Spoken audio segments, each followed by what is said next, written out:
My beloved brothers, my sisters, be conscious of the day in which you are going to return to Allah.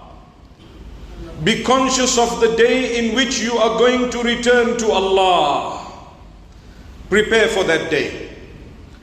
We have many issues across the globe that we need to speak about and remind one another about, with the idea of preparing for the day we are going to meet with Allah. When you achieve on this earth, thank Allah. And don't let that achievement make you turn away from your Lord.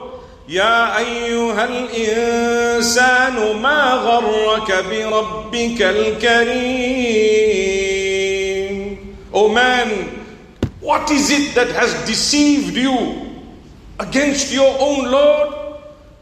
الذي خلقك فسواك فعدلك في أي صورة ما شاء ركبك.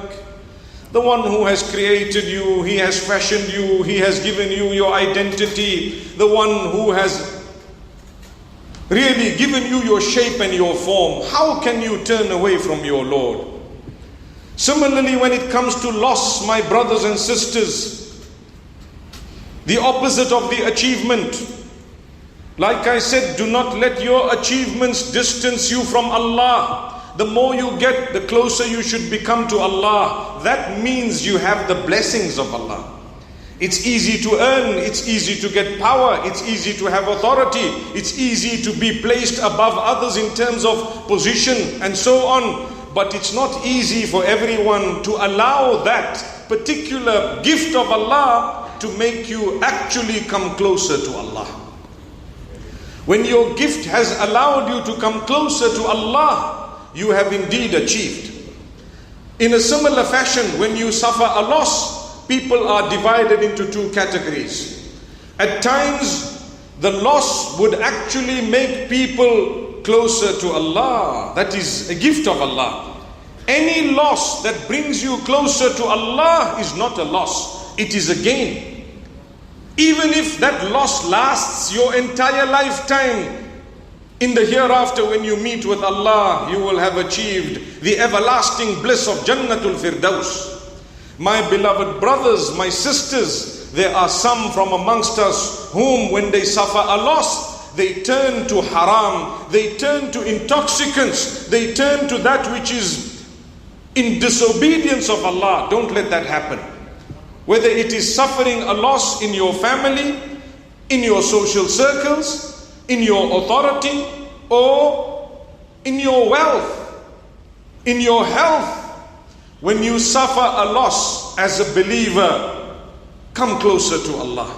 One might ask, how long should I bear patience? My brothers and sisters, bear patience for as long as it takes. No problem. Are you not a believer? إنما يوفى الصابرون أجرهم بغير حساب. Allah says, Allah recompenses those who bear patience unlimitedly, without an account, without a limit. Imagine someone says, I'm going to give you unlimited. What do you want? What do you want? No matter what you say, you can continue to ask. That is the reward of the one who bears patience. It is said that the one who is sick and ill, when he or she bears patience for the sake of Allah, when they see the reward of the sabr that Allah chose them to go through on the day of judgment, they will have hoped that they remained sick and ill for longer so that they could have a bigger reward. Imagine when you are bearing patience, doing nothing but bearing patience. It is so tough that Allah Almighty gives you a reward only on that condition. You are earning a reward only because you are bearing patience. So tune yourselves to come closer to Allah as the days pass. May Allah Almighty grant us from His goodness.